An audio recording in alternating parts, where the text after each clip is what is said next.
Hello and welcome to our new episode of Collecting Comics. This week we are looking at Daredevil. Now Daredevil is one of my dad's favourite characters. And I've also just finished the Zartsky run of the character. So, just putting out issue 25. Those of you who are keeping up with current titles know that this is the first appearance of Elektra as Daredevil, and the 25 issues leading up to the comic were excellent. It's a really good series, one where Daredevil's questioning himself as a vigilante superhero, he's questioning his religion, and a lot of cameo appearances from the wider Marvel universe as well, including characters like Spider-Man, Jessica Jones, Power Man, Iron Fist. It's an excellent read. And 25 also features some fantastic variant covers, including this MAC variant, which was originally commissioned, and then they got permission to publish it as a variant, and also this second print cover, which we've also got as a sketch, and this design variant. I'm really looking forward to seeing Elektra as Daredevil develop as a character. Good stuff. So Dad, when was the first time you read Daredevil? So I read Daredevil as I think it was a backup story in one of the British Marvel reprints, and I did get the chance to read him from number one, and really quickly he became, my favourite character. Quite difficult to explain why. I like the fact that he had a disability. Obviously it was compensated by his radar sense, of course, but I liked his origin. Again, another tragic origin. His dad dies, but his dad dies sort of I suppose in some ways a pointless death, but he's killed by gangsters, but he stands up for what he believes, which I liked. And again, I always liked the morality of comics, good over evil, and I felt his dad, it was a small thing. He didn't want to, go down in a boxing match. So he stood up. Which he knew he could have won. Yeah, he knew that he could have won. I don't suppose he knew he was going to die, because he probably wouldn't have done it, because he, had a young son. It's funny, because in the Netflix show, which I'm currently re-watching, he did know he was going to die. If he froze the fight, and he was making calls to people to look after Matt, he was putting money into a bank account for Matt. He was pretty sure that if he threw the fight, then he would die. Potentially not in the original comic, I can't remember. I can't remember, and I'm sure that origin's been retold many times as well. Yeah. And I don't know what the modern version of it is, and I haven't read the issue 1 by Stan Lee, Bill Everett for many years. Well, here we have the Daredevil Omnibus. Great Jack Kirby cover. Absolutely, and just next to it, on display, is Lero Art's Daredevil. Brilliant. If you look on Instagram, you'll find him at Alero Art, and he is the artist of my very own graphic novel Power Punch Boot Camp, and again another big Daredevil fan. Yeah, I love that. I love that piece. We've got some bits of original art. That's one of my all-time favourite pieces. I did remember reading that Daredevil 1 with art by Bill Everett. So obviously Bill Everett's the creator of the Submariner, and Stan Lee, Bill had worked for Marvel doing some of the monster stories, I guess, and whatever else Marvel did back in the day, and he wanted to have a comic with him, so he did Daredevil, but Bill only lasts for one issue, and I don't know why. Wally Wood takes over, right? Yeah, Wally Wood's on the next few. Then John Romita does his first superhero work. Nice. For Marvel, having again done sort of westerns and other things. I think Jack Kirby does the odd issue as well. He does, I'm pretty certain. Before one of my all-time favourite artists, Gene Colan, takes over. So this is the earliest Daredevil we have. There's a great piece on there about his twin brother. Yes. Just wait till you meet old Matt Murdock's swinging twin brother. Now, from what I can remember, because I have read a few issues of the Omnibus, Matt Murdock pretends to be Mike. Yeah, that's my recollection as well. Yes. That he pretends to be Mike. And Mike's not a real guy. No, and then somehow, recently, magically, Mike has appeared. I don't know. I can't Is that in the Zardsky or is that in before? No, it's before. I've read it then, but I can't remember.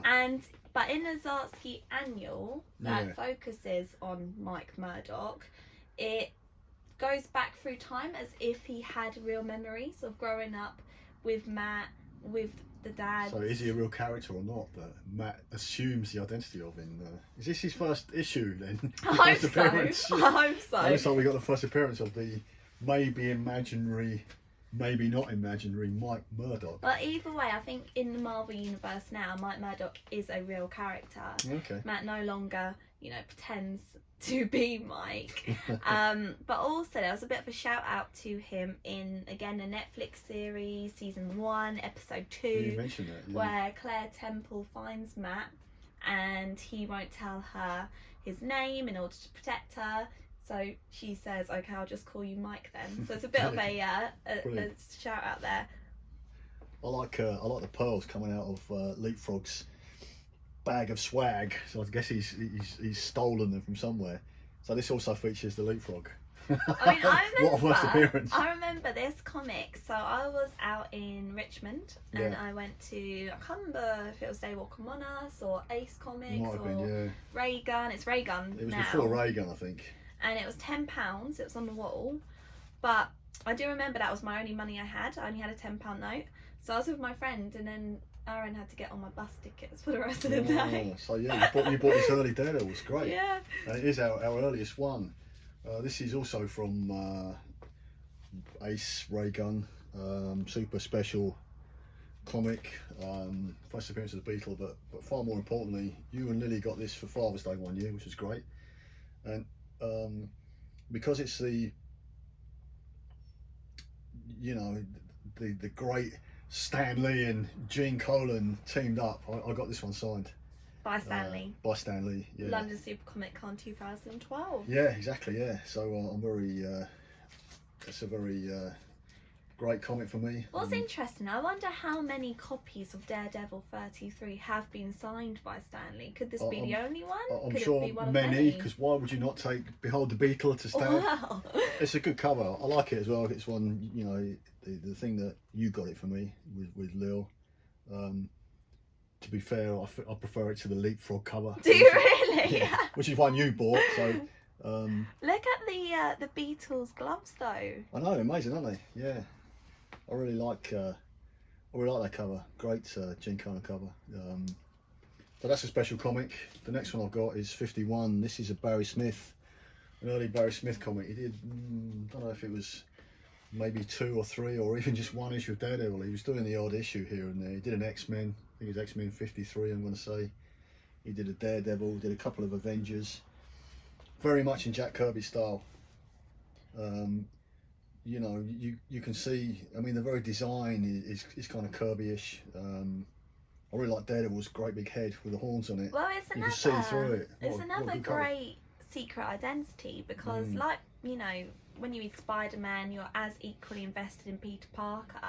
And with Daredevil, I am as equally invested in Matt Murdock. Absolutely. I really enjoy all of his, when he goes to court, when he is, when he's acting as a lawyer. I really enjoy all Matt Murdock storylines as much as Daredevil. I think that was the appeal of the early comics because he didn't have the greatest roster of villains. He didn't have a fantastic roster like Spider-Man did and all those early. No, he had Leapfrog and the Beetle. He had Leapfrog the Beetle, he had the Owl and, the Owl's pretty grisly in The Owl's become pretty, over the years he's become more and more grisly, hasn't he? I think he's died a few times as well. Yeah, probably. But yeah, you're right. So the relationship between Matt and Karen, his great friendship with Foggy Nelson, brilliant. Oh, stuff. I love Foggy. Yeah, wonder why Foggy doesn't have an F surname. I know, it's not alliteration, is it? Yeah, it's not. No, nor is Karen. But obviously Matt is in the great Stan Lee tradition. This is a nice Gene Colan cover. Everyone's calling him Coward for some reason. Again, I mean, in the recent run that I was reading, Daredevil does at some point, without, sorry Dad, I know you haven't read it yet, but he does hand himself over to the police and he steps out, to face the public. Yeah. And you can hear again, like this cover, everybody calling him a coward and these horrible names. Possibly a reference back to something like this then. Yeah, and he said he thought that, I hear this all the time, and I pretend it doesn't get to me, but it does. Poor old Daredevil. I'm I looking know. forward to catching up with him, which I'm going to do in the next few weeks. I'm going to jump forward to a little bit later. We don't have that many early issues under issue 100, but this is a fantastic cover, which we've just been looking at, haven't we? We have. The great John Romita. And what's kind of sort of special about this is going back to when Ellie and Lily were little, which we do speak about. I read To Lily, Peter Parker with the whole Black Cat romance. Then I moved on to the issues I had of Daredevil and the Black Widow romance. So Black Widow has just had her run in Amazing Adventures, 8 issues, which we spoke about last week, when she, after the classic blue costume she wears in Amazing Spider-Man. And so Marvel need to put her somewhere. They put her in the Daredevil book, which is great. I seem to remember Jerry Conway writing it at this point. Roy Thomas had written Daredevil after Stan Lee, as he often did in the early days, taking over from Stan. And I absolutely love this, and this would be Lily's bedtime reading. So, as That's we've very said, cool. Black Cat and Black Widow are Lily's favourite characters still, which is fantastic. We're all looking forward to the film, aren't we? We are. I mean, and even today, I like a Daredevil Black Widow team up. Yes, yeah, it does happen, doesn't it? I always like this character, the Gladiator. He was a good Daredevil villain. He's sort of a bit of a pal now. He's in the Netflix series, isn't he, Gladiator? He is. I think he turns up in... Doesn't he help make bits of costume? He does, yeah. So I quite like him. He's a pretty bad guy in this. He's got those kind of razors on his arms, which look incredibly dangerous. Gil Kane cover. Not quite sure why Gene Colan's not doing the covers. Perhaps he's too busy. Going to go forward to issue 88 and again, really what was a pretty minor Daredevil villain, Kilgray the Purple Man, first appears in issue 4. How chilling was the Purple Man, in Alias, Jessica Jones, Brian Michael Bendis's reimagining of the character. There is this hideous character that can control everybody and everything. It's interesting because of that Bendis run, I do see Purple Man as more of a Jessica Jones villain than I do Daredevil. Yeah. But recently, going back to I think it was Charles Soule's run, the Purple Children appeared in Daredevil, and they help him to recover his secret identity. Yes. So you're reading Zartsky's run now, and not many people know that Matt is Daredevil. He thinks Elektra doesn't know, but of course she's Elektra. She does know. But yeah, so that is an interesting early sort of appearance of Kilgray the Purple Man in Daredevil. Yeah, so that's a nice Gil Kane cover. He looks a bit like the Beast. Yeah, I was just having a good look there at his costume. Here's probably a very early 70s cover, issue 90. This day and age, I don't know what's happened with these guys. They look like they're scared of something, so maybe it's the Purple Man still, I don't know. I remember this cover really well. Yeah, but it looks like she can't save him. He's falling, he can't help himself. Good cover. Gil Kane again. Yeah, it's a good cover. I remember that so well. I'm wondering if it came with a Marvel Legends action figure once or might not. have done, might have done. There know. was a Daredevil Black Widow. By issue 92, and I don't know if this is the first one or 91 is, the title becomes Daredevil and Black Widow, which I really like. Yeah, that's really cool. I really like the fact that they're both, their little corner boxes are on the cover. Yes. It's really good, and it was obviously at this time there's a romance going on. I mean, the Blue Talon looks like someone from the sort of martial arts corner of the universe. Sort of thing. I don't know. I don't recognise that character, or don't know if he's reappeared. The Indestructible Man, I've never remembered. No, that's not. That's That's not one I remember either. But some great colours. Man-Ball was another sort of Daredevil villain. He's got someone new every issue. Yeah, it's just a nice cover. I like this. It looks like it's Gil Kane again. It looks like it might be inked by Klaus Janson. Might be Tom Palmer. They're quite similar, in my opinion. But Klaus Janson, of course, becomes an iconic Daredevil inker. Nice issue 100 there. I really like that. I do think these characters look good against the yellow Yeah, they do. background. We're putting out a lot of back issues recently. Yeah, I yeah. really like the yellow. I know the colours are different, aren't they? Because Yeah. obviously they only have a few colours, but I know you keep saying when we display lots of old 70s comics, The yellow jumps out at me. you like the colours, don't you? Yeah, and the yellow's are one. Look, they changed Black Widow's cornerstone, which is nice. Issue 100. So by this time, one of my favourite writers, Steve Gerber's taken over. Steve Gerber's now writing Daredevil. Nice. You know, who's your favourite writer? Mine's got to be Stan Lee because, you know, what he did, fantastic writer. I always enjoy reading Stan Lee. Well, of course. You know, I mean, I've got a whole list of favourite writers. But of course, Stan Lee is. Feels wrong to say anyone else, you know. And I also just enjoy his comics so much. It's not just his creations, Yes. but it's how well Spider-Man was written by him. How fun the early, you know, Fantastic Four stories are. Where he turns the It's the Skrulls into characterisation, cows, isn't it? and Brilliant. it's true, and they start to feel more real. Definitely. So by the 1970s, Marvel's expanded its range or line of comic books, and they brought in lots of new writers who are all fans of the early comics. I love A that. lot of these times you kind of you're flicking through some I don't have the early 60s comics, of course, but you know you're looking at them online and it'll say, oh, yeah, letter from Steve Gerber or That's Steve brilliant. Englehart or Roy Thomas. I think he's got a letter in issue 5 of the Fantastic Four. I still think today Brilliant. that people who are working in comics are only there because they love the medium. Definitely, yeah. I think Mark Miller said, we saw a recent YouTube interview, and he said, you know, you guys out there might be super fans, but we are just incredible fans of this medium, and you know, we know so much about it. And Well, it's funny. I mean, you and I, we literally we think and talk about comics every single day. There's not a Probably day do, that yeah. passes where I don't think about comic books, and it's true. I mean, there's such a and I think especially in lockdown, the things we've been able to go back and have a look at, and even starting this podcast series. it's been nice to go through our collection this way, Yeah. hasn't it? Yeah, this has been a nice way to do it. No. I've just spotted something on issue 100 that I need Go to on. point out. Leapfrog. Oh, excellent. Right there, look. What's that, like 75 issues later? Yeah, something like that, yeah. Oh, great. I mean, I like that cover. I like how all the characters are in blue. Because obviously, I mean, They to me, are. that looks like he's seeing them through his radar sense, Oh, that's even a now good on the shout. cover. Yeah. I Mm. can't see Purple Man. Okay. Can't see him. It's an interesting. Jester's on there, you know, not particularly again. Well, Bit of a again, Joker rip-off, you know. This is, but Purple Man's probably not considered to be a not big like deal. he is today. No. So Steve Gerber's now writing Daredevil, doing some good stuff with the character.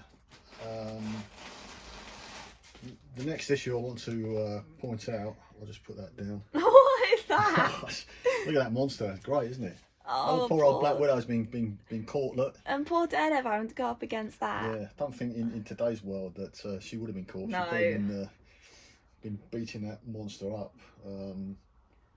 So issue 102, bit of a Stiltman cover there. This is Chris Claremont's first work at Marvel, as I understand it. Nice. This is his first story. The art's by Sid Shaw's a classic, long-term comic artist. So it's a fill-in, because I guess Steve Gerber was behind. We spoke about Bill Mantlo doing fill-in, so here's Chris Claremont doing what is a fill-in issue. This issue, 105, features Moondragon. So before this, Moondragon's been called something else. I can't remember what. She Okay. appears in Iron Man. I'm pretty certain she's in Iron Man 53. Looks similar. I don't know if she's got a brown costume on or maybe something slightly different. But she's called something else. I can't remember that. So this is the issue where she becomes Moondragon. Oh, wow. And there's a bit of a segment written by Jim Starlin, who's I think created her. Yeah, it's funny. I do see Moondragon as more of a cosmic character, and I don't know Yeah, if I'm same. right in thinking that. But I think the same. and then I see Daredevil as a street level hero. Yeah, so it's a bit of a clash, Yeah. isn't it? It's like the Guardians of the Galaxy, Son of Empyrean, and Daredevil. But I love it when they do. I do as well. What a great cover by Gil Kane again, featuring one of my all-time favourite I characters. mean, that's got to be one of your favourite comic books ever. Yeah, Man Thing Daredevil, meets Man Thing. Daredevil. What could be better? So I guess he's gone to the swamps in Florida. What's it say about? Oh no, it just says co-starring the deadly Black Widow. I like that. Maybe it's because Nice. maybe it's because she's not on the cover, so they wanted to just, you know, tell us Yeah. all. I just noticed, sorry, by this time it's called Daredevil again. With 100 and issue 14. Yeah, I don't know 14. when they changed the title. But I mean, moving forwards, there's a bit of, you know, some owl issues. Moving forward, Black Widow leaves, and they split up, which was a bit sad. I think they're in San Francisco as well. Okay. I think they are. I think Daredevil's in San Francisco, because one of the recent comics he goes to San Francisco, doesn't he? The Mark Wade's. Is that Mark Waid? It is, I isn't think it? so. Yeah. So he leaves New York, he goes to San Francisco. Like the X-Men. I think in this kind of period they're in San Francisco. Oh, interesting. And from Daredevil, Black Widow leaves and joins the Champions, and they're either in San Francisco or LA. Right. But they're still in California. It's all about continuity, isn't it? I love the way Marvel did that back then, and you know, continue to. He seemed really happy when he was in San Francisco. I remember reading the Mark Waid Daredevil, and he's quite uplifted. He's quite happy. He's found new love. Yeah. And bless him, now he's back in Hell's Kitchen. But that's where he's meant to be. I think with Daredevil, Mark Waid tried to change the tone of it and make it a bit of a happier comic. It was a lighter book. Yeah, because up to this point, it is a bit of a light book, Daredevil. You know, he's not the intense character that, you know, maybe he does become under the Frank Miller run. And I think Mark Miller wanted to just recognise that and say, look, Daredevil can be happy. He's not always, you know, tragic and sad all the time. No, I did enjoy that Wade series. Yeah, same. So the next one I'm going to pull out, I think I'm going to go straight to issue 126, because this is double signed. And this is a really important comic for me, because this was the first American Marvel comic I actually bought. It was cover dated October 1975. Nice. In a newsagent in Ashford, I'm going to say. And it's in pretty grotty condition. So we met Marv Wolfman, as I think we said last video, in our Spider-Man video. He signed Lily's Black Cat 194, and he signed this, and I said, this is my first comic, and it's in terrible condition, and I think that's when he started. Yeah, comics doesn't matter the condition, they're to be read and enjoyed. Throw it down, and he's right, you know, but we were a bit worried about our near mint Amazing so Spider-Man 194, weren't we? So good. And this, of course, is not near mint. And that was at one of the MCMs, yeah, I don't know what year. So you have it signed by Mark? Yeah, I have it signed by Marv Wolfman, and then we meet Klaus Janson, the inker. So at this point, Klaus Janson started to ink Daredevil. It's been penciled by Don Heck. George Tusker's done the odd issue after Gene Colan, and this is art by Bob Brown, who's also done some Avengers around this period. Now, some years ago, I saw a page from this comic. Wow. It was about $110, and I didn't buy it. Why? I don't know. So I could have had a page of art from my first comic by Bob Brown and Klaus Janson. Didn't buy it. Bit of a regret, but you know, you can't have everything. So this featured Torpedo. I did notice flicking through, there's an earlier character called Torpedo, an earlier Daredevil. This is a new Torpedo. Torpedo 2. And I think he has a couple of issues of Marvel Premiere by Marv Wolfman as well. He has his own little couple of issues. But in more recent times, there's been a female Torpedo who joined the Runaways, I'm going to say. Okay, I can't remember. Yeah, I'm pretty certain. I don't know the history, you know, fairly minor character, but that's a nice nice double signed issue. And your first comic book. And my first comic book. Oh, sorry, Matt. You said Matt was going to fall off. I did say Matt was going to fall. Poor Matt. Matt's fallen. Shall we pick him up? There you go, would you mind? Is he okay? Oh no! I've knocked his glasses off. Sorry, Matt. His glasses have come off. I mean, this is going to sound really bad, but I actually didn't realise that Funko painted underneath his glasses. They painted his eyes? Yeah, luckily.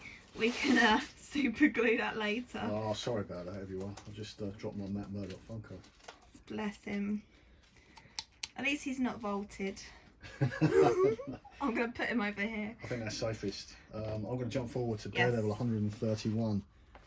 I've got two of these. So the first one, both 25 cents as well. I didn't realise that. So, look at the yellow barcode. Oh yeah. First one I cut the value stamp out, obviously. That was my way, so I replaced it in more recent times. So this is the first appearance of Bullseye. This is their second Bullseye. The first one, I remember for some reason reading about him in Nick Fury, Agent of S.H.I.E.L.D. on, you know, British reprint. So there's a a Bullseye that appears in there and appears and dies in one issue. Right. So this is their second Bullseye. Again, Marv Wolfman, Bob Brown, Klaus Janson. As I remember, certainly written by Marv. Yeah, iconic Daredevil villain. So all of a sudden, Biggest, I'd say. Yeah, I'd say now he's recognised as Daredevil's biggest villain, appears in the film. I like the Daredevil film.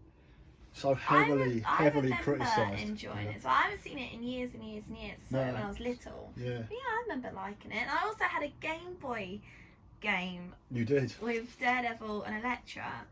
And I can't remember getting past the first level. But I really liked it. Must have been a tricky game. Yeah, I like the film. I mean, I'm a big Daredevil fan. You know, I saw that in whenever it came out in the 2000s. I thought Elektra was great. Daredevil was good. Foggy was great. Who's of course. Is Foggy happy? Foggy's happy, and the great director Jon Favreau. Yes. Foggy was brilliant. Matt was good. Yeah. Elektra was great. Bullseye was good. Yeah. Yeah, Kingpin was evil. I don't know what was wrong with that film. They used Frank Miller's dialogue. I think we should rewatch it. I think we should. I liked it. Everyone hates it. I think people are jumping on the bandwagon and say, yeah, we hate the Daredevil film. Perhaps I should... We're going to get loads of comments on this video. Perhaps I should find out why people hate it, and someone can point out to me what's fundamentally wrong with it. I thought it was a good attempt to do a Daredevil film. Yeah, I think we've been spoilt by the Netflix series though. Netflix series is so much better, but yeah. I don't have a problem with Daredevil film, and you know We appreciate that it's very early as well in the Marvel making. So, yeah. Well, they subbed it out, didn't they, to some other studio? But of course, you know, they had control. Let's jump forward. I don't want to go too fast because obviously we're speeding towards Frank Miller. So I'm probably going to speed towards Frank Miller. So Daredevil was a struggling title. That's amazing to me because it's still like, I mean, that's issue 131. I think at this point it's popular. When Marv Wolfman's writing it, it's still a popular title. Like, you imagine today, if the title's not popular, it more or less gets cancelled, and quite early on, even before its 30th issue, I'll say. Yeah, you're right. You're absolutely right. I love this cover by by Gil Kane and Dave Cockrum, I would say. Daredevil 146. Yeah, I'll say that's Dave Cockrum doing the inks. As in Giant Size X-Men 1. Of course. With Bullseye, and I think I know at some point Jim Shooter writes Daredevil. I'm pretty certain Jim Shooter's writing it, becomes editor-in-chief, of course. I like this run, it was okay. Gil Kane was doing the art as well, which is nice because I like Gil Kane as an interior artist, not just covers. But as you said, it was struggling. It was struggling, yeah. And Roger 150 is the first appearance of Palladian. He's quite an obscure character, a bit of an assassin. Quite like that cover. 151. Yeah, Daredevil Unmasked. Daredevil Unmasked. So we're struggling away. Roger McKenzie starts writing Daredevil. I think there's Roger Stern might write an issue or so. But at some point it does go bi-monthly. Oh, that goes back. And Gene Colan returns on the art, which was great. And that was... I like that cover. Yeah, pretty certain. Nice Gene Colan cover, retelling of the origin. That was another really nice cover actually by Gene Colan with the Avengers, one of your favourites, Hercules there. Oh, I love Hercules. He was so I funny. guess these two have come from the Champions, and Yeah. I don't know, maybe they've come back to the Avengers, or I can't remember. So this one's iconic because it's Frank Miller's first issue. So he goes to Marvel. So Frank Miller at this point's an artist. He first pencils Daredevil in Peter Parker, Spec Spider-Man, 22, 23, something like that, which I don't have. Quite expensive, and this is his first issue. And I think it's bi-monthly now. I think it is. And these issues are pretty expensive. It's quite a nice 159. Certainly the cover to 158 is also Frank Miller. So does he say, put me on your worst selling book? No, No. he's just an artist. An Right. artist that I don't know how he's contracted to Marvel, how he, where Marvel find him from. I don't think he's worked for DC. I'm not sure. Maybe he has, but I don't remember that. There's a nice Bullseye. He's got poor old Black Widow there with a hairdryer. 161. This is a Steve Ditko fill-in. Steve Ditko returned to Marvel. This is a nice cover, Hulk hand. I remember that cover. And that was great. It looks like another origin story. Really iconic cover. I really like that cover. And these were good issues of Daredevil. So did the title start to pick back up again? No. So No. it's now really struggling. Gets to 167. Frank Miller says, put me on the title, I'll write it. They say you're a, don't know why, because they're used to writer artists. They've had Jim Starlin creating all that great cosmic stuff with Warlock and writer artists, but apparently they say you're just an artist, you shouldn't be writing, that kind of thing. Right. Whether that happened or not, I don't know. Jack Kirby was writing and drawing and whatnot, but he takes over with issue 168. So you buy Daredevil, pick it up from newsagents, and it's got this great story with this character called Elektra first appears. Inks by Klaus Janson. Spelled incorrectly on the front cover. Oh wow, what a spot. Yeah. I didn't know that. That's really interesting actually. You're right, it's spelled incorrectly. Her name's got a curly cat in it instead of a... Yeah, so I don't think it was spelt that way inside, was it? I don't know. No, I think actually inside it's spelled as we know it, but on the Okay. cover it's misspelled. So Frank Miller starts writing this fantastic story. He introduces us to Elektra, who was his college girlfriend. Yeah. I don't know if it's this issue, might be, that they tell us that bit of her origin where she's a daughter of a Greek diplomat to the USA who's killed by It was killed, yeah. mafia or gangsters or... I remember them, I can't remember what comic book this is in, but I remember Matt and Elektra being on the college steps, sitting together. And I don't know, I just remember a rose, and I don't know if he gives her a rose or if a rose is left for in memory of her father.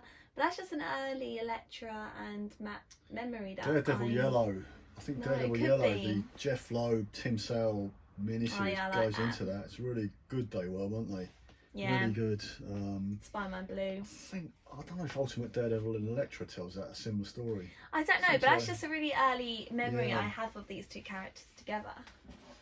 So going back to being, a British comic book fan, naturally 169 is non-distributed. So you get the first bit So for Elektra. At least that was distributed. So I have a confession. I've never read that issue. Wow. I bought it. I've never read it. I've so, read it because I've got the Yeah, you trade bought the paperback trade, collections didn't you? when we were on Yeah. holiday. So I haven't. So then, the next issue I buy and read is 170. So he brings in Kingpin. I don't know if Kingpin's appeared in Daredevil before. I really don't know. But again, it's funny because I know that Kingpin was originally a Spider-Man villain, Yeah, but I always used to associate him with Daredevil. absolutely. And I think from Frank Miller's introduction of Kingpin into the Daredevil series, I imagine everyone associates him with Kingpin to the point he's in the Daredevil film and the Netflix And series. a Netflix, and now he's Mayor of New York, or was Mayor of New York, so he's sort of in Spider-Man and Daredevil's way. Yeah, But he is making constant appearances. yeah, And also in this Artsky run, yeah. the Kingpin is losing power, Okay, and he gives up being the kingpin of crime. right. He wants to sort of focus on being mayor and what business opportunities he can find. And this is why characters like the Owl sort of, Muscle in. yeah, because they try and fill the void that Kingpin left. Yeah. It's really good. It's I look really forward good. to reading it. Yeah. I think Daredevil comics in the 2000s, have been good. There've been so many good runs. Brian Michael Bendis was classic and went on for so long. We were really spoilt with that whole I run. remember Bendis's Typhoid Mary story. Do you? Yeah. Yeah. But I mean, they paid tribute to Frank Miller, saying that this was the iconic run and this was, the definitive treatment of the character. So really, from this point on, he starts to develop this story where, he really delves into the character of the Kingpin I'll just flick through the issues because of the, you know, the covers. Kingpin recruits Bullseye to kill Daredevil. I think you once said that Elektra's not in it much. Yeah, I remember reading. So from 168 to 181, I do remember Elektra was present, but she doesn't speak, and she's not really given like the character that we know and love today. She's there, but she's not. I don't think she's fully developed yet. But still, you like her so much that by the time 181 comes, you know, you're gutted that she dies. So 174. I remember replacing 174 because I didn't think I had it. I bought an American copy, English American. Yeah, Gladiator's with them by the looks of it, and Elektra appears on the cover again. So by this time the Hand have been introduced. I guess these guys are the Hand. And the Hands stick around. So we talk about ninjas. We were talking about ninjas, weren't we? Because I'm reading James Tinian's detective comics, and it's just been the whole League of Assassins. Ninjas everywhere. Yeah. Ninjas fighting Cassandra Cain. Is it Cassandra Cain? Yeah, we were thinking back to when ninjas became a big thing in comics. American comic books, Yeah. and we did trace it sort of back to Daredevil. Unless there were ninjas in earlier comic books, this is when ninjas. Maybe they appeared in Master of Kung Fu. I can't remember. There might have been ninjas in that. But, Yeah. Maybe not. I don't know if he clashed because ninjas Japanese. I don't know if he clashed with Japanese culture. As I understand it, I'm not really ninja expert, but we had ninja overload with the Hand. Yeah. Introduced by Frank. Elektra's gone purple for some reason. A little bit. Some dragony, demony thing. Can't remember that one. Really want to reread these. Power Man and Iron Fist, fantastic. Love Power Man and Iron Fist. And this is again, you know, Frank brings in Power Man and Iron Fist, and they've always since here, they seem to be part of the, you know, Daredevil team, if you like. Was it again like, I know you like the original Defenders team, Yeah. but I do like the rotor of Daredevil, Jessica Jones, Luke Cage and Iron Fist. I do like that team of Defenders. I know you do, yeah. I tend to agree with that. That's such a good run. It's really strange, I'm missing issues here. I've got 179 with that fantastic cover, and 180 with not such a fantastic cover. The next one I've got is 183 with the Punisher, so... Where's 181 gone? I don't know. How odd. Did we ever take it out to be signed? I don't think we did. I don't know where 181's gone. Here it is. Like, it's jumped forward a few issues. So, oh, there we go. So you get to 181, you're reading it away. It's a double-sized issue. Mine actually, I think, if you take it out of the bag, it's got the, you know, back in the newsagents, they used to put string around them and, you know, chuck them on the news agencies. Like newspapers. Yeah, probably before it opened. And mine's got the string. So, Yeah. It's completely wrecked, but it's my copy. And Yeah. by this time you could actually buy a giant size comic in the newsagents finally, because you never used to be able to. So maybe this is one of the early ones you could actually buy in a newsagent. Well, again, this is so sad, and Daredevil's not there for, you know, Bullseye and Elektra's fight. No. And the fact that Bullseye does kill her and then she crawls to Matt Murdock and terrible. turns up at Yeah. his steps, it's So heartbreaking. sad. And, you know, we've just been introduced to this character who I was really invested in from 168, and I was surprised when you told me years ago she barely appeared. It's not what I remembered. I remembered her being pretty constant in the book. Doesn't look like she was because of she's not on the covers until 181 when Frank kills her. I think today I don't think Bullseye would have even had the chance against her. No, If they were to I was rematch. surprised. He takes her size away from her. That's on the cover and kills her with her own size. Yeah. And in the film, the much maligned film, they use the Frank Miller dialogue. Yeah. I thought it was great. And they do the whole scene from 181. Why would you not like that? Wow. Again, I don't know. What's wrong with that film? Why do Marvel fans not like it? I need to find some Marvel fans that do like the Daredevil. I love this cover. 182. Matt goes to her grave. What a classic cover. There was a statue of that, wasn't there? There as well, are, and which we got a few homages. So there's actually, the other day I was on eBay and I saw a David Mack variant for a Daredevil comic. Okay. Can't remember what issue, but it's in reverse, so it's Elektra at Matt's grave. and that was going for about £128. I think it was CGC'd, but that's a great cover. And we've got the Greg Land Secret Wars cover, Spider-Man. so where Spider-Man that was is. a nice one, I think the cross is actually for the Marvel Universe. Is it? On that cover. But yes, this is one that's been homaged a few times. I'm going to jump forward to 188. Black Widow returns. Frank Miller changed her look. He gave her a sort of a grey costume, short hair. Yeah. That's a good cover. I like that.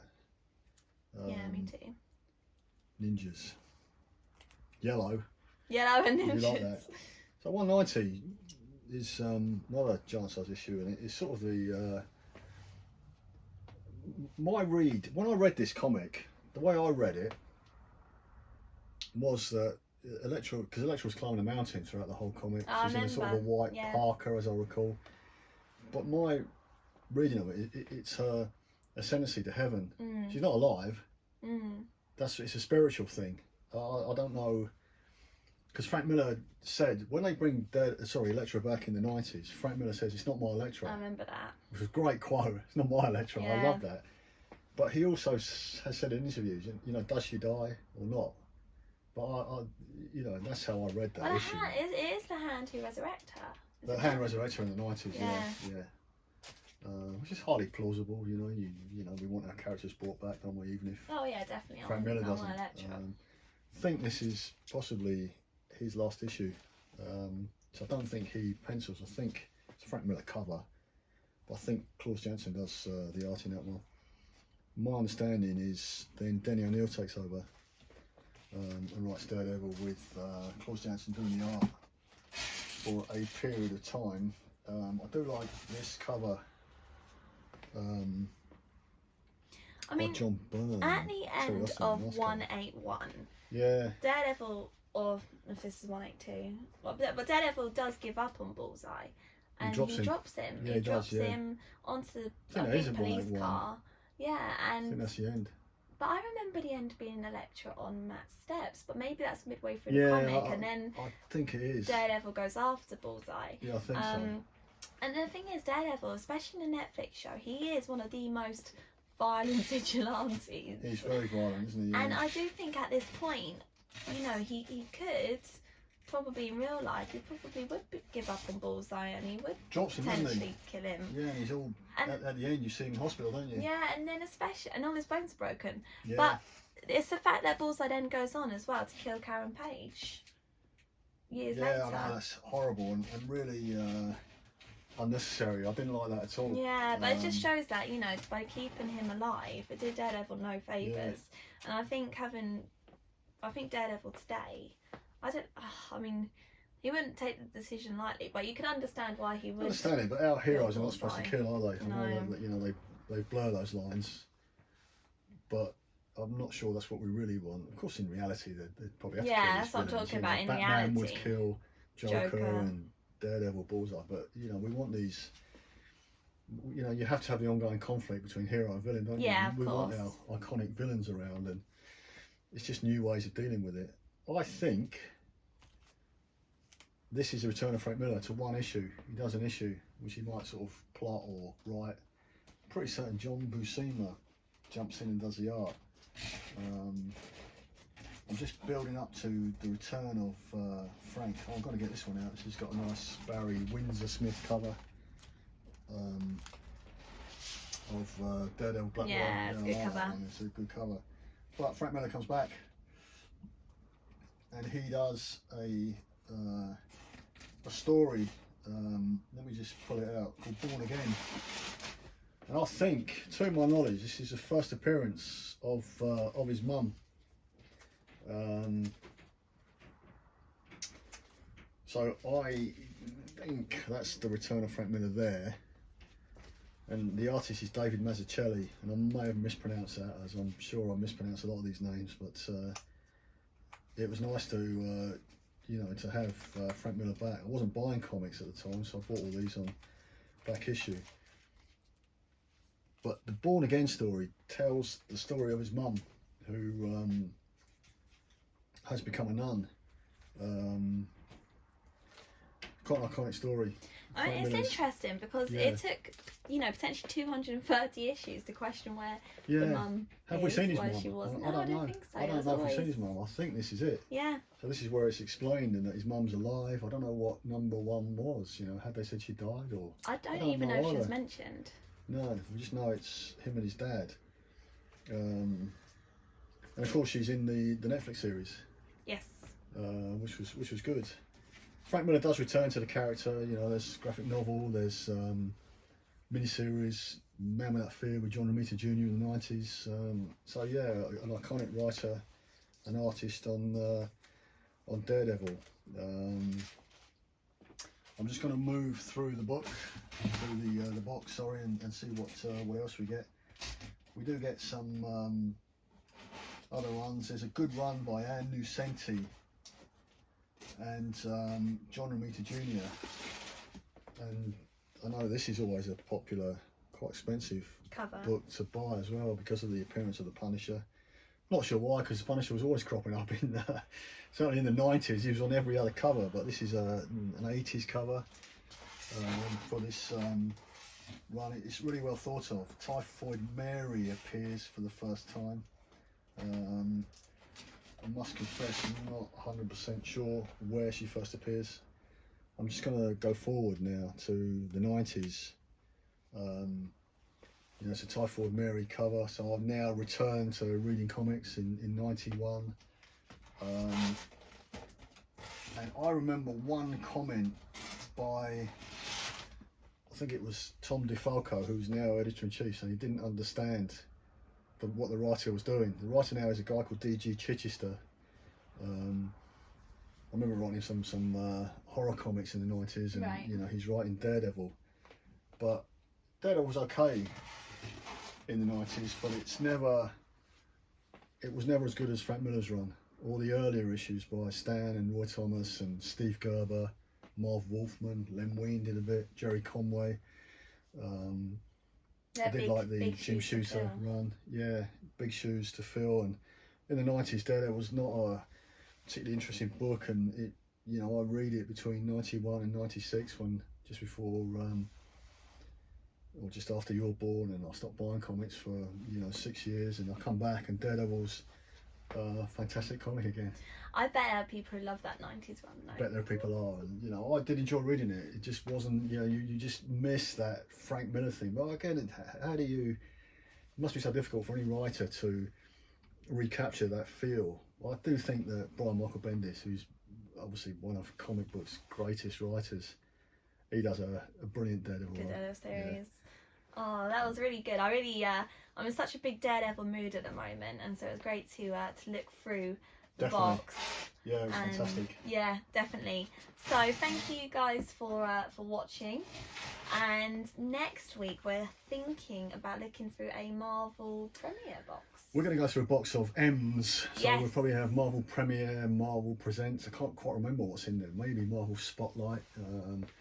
Yeah, so that's going to be really interesting. It's not going to be one single character. It's going to be lots of different characters to talk about. So yeah, I look forward to that. It's been great talking about Daredevil. Thank you very much for listening and watching. Yeah, thank you. See you next week. Bye.